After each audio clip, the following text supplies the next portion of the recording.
Guys, lalo pang uminit ang ongoing final series sa pagitan ng SMB at Magnolia.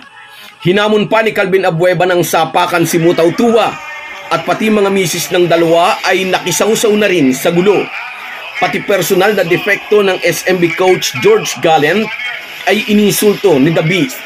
At sa harap ng napakalakas na kupunan ng Beermen ay tila unti-unting natutunaw ang dating malakas na tiwala ni Coach Chito Victolero sa kanyang team.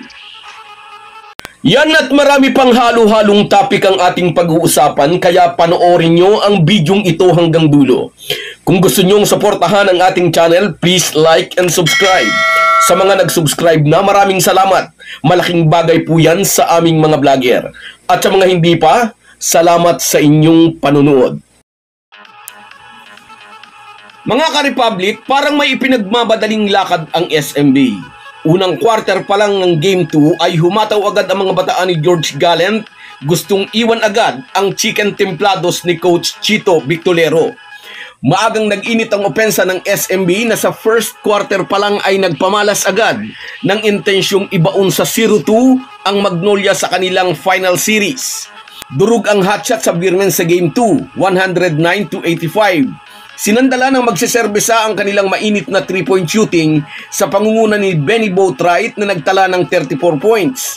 Naglista ng 16 threes ang mga bataan ni George Gallant at dalawa rito ay mula kay Junmar Fajardo.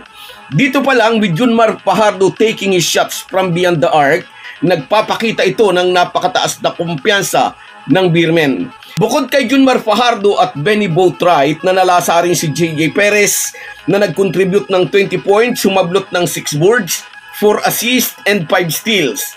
Sa init ng opensa ng SMB, umabot pa sa 28 points ang lamang nila sa hot shots. Nakatikim lang ng lamang ang chicken templado sa unang minuto ng laro, 3-2. At nang magsimula ng magtrabaho ang tropa ni George Gallant, hindi na nila binigyan ng pagkakataon ng hot shots na makuha ang trangko.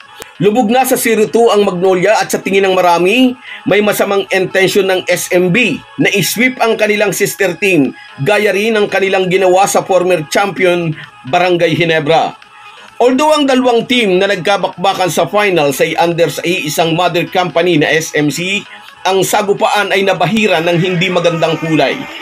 Parehong natawagan ng technical foul sina Calvin Abueva at SMB coach George Gallant nang magsagutan ang dalawa. Naging masyadong personal ang banat ni The Beast kay Gallant at ginaya pa nito ang depekto sa mata ng SMB coach. Maaalalang noong 1988 ay naaksidente si George Gallant sa motorsiklo na naging dahilan ng pagkawala ng paningin ng kanyang kanang mata. Gumagamit siya ngayon ng artificial eye.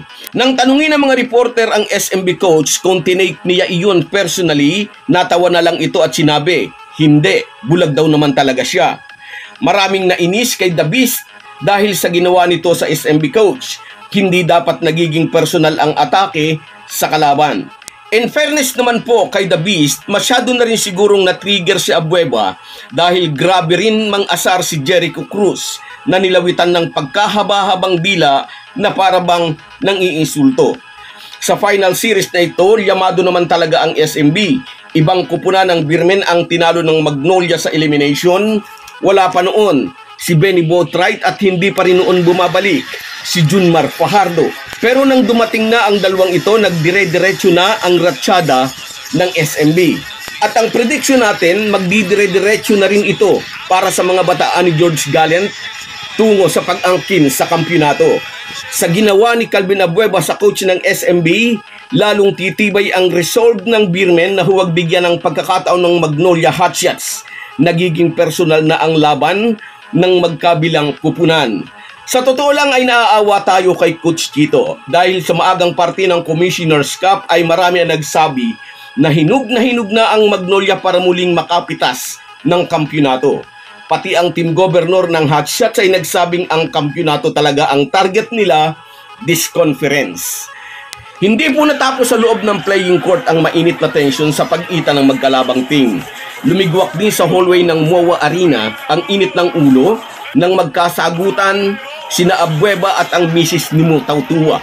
Sumali na rin ang asawa ni The Beast at hinamon pa ni Magnolia veteran player ang SMB Bigman Kasali sa mga umawat ang SMB Team Governor at si SMB Consultant Leo Austria.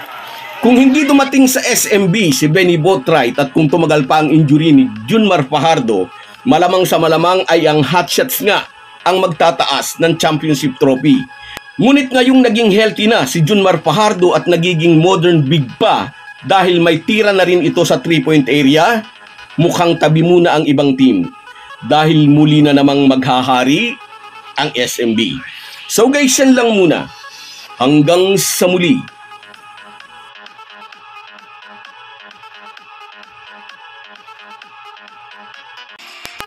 Bago tayo magpaalam, may imekos-mekos na natin ang ating shoutout. Shoutout kina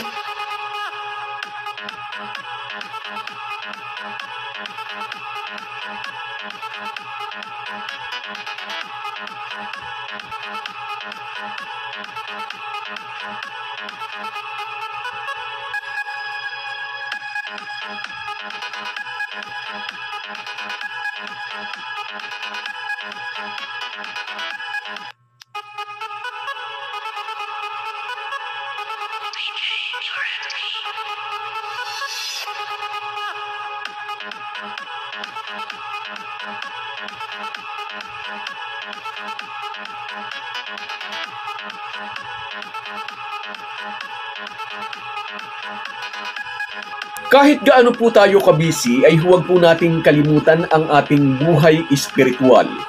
Lagi po tayong magpasalamat sa bawat araw na dagdag sa ating buhay. Malaki po ang maitutulong ng pananalangin araw-araw. Isang paalala po mula sa inyong Halo-Halo Sports Republic.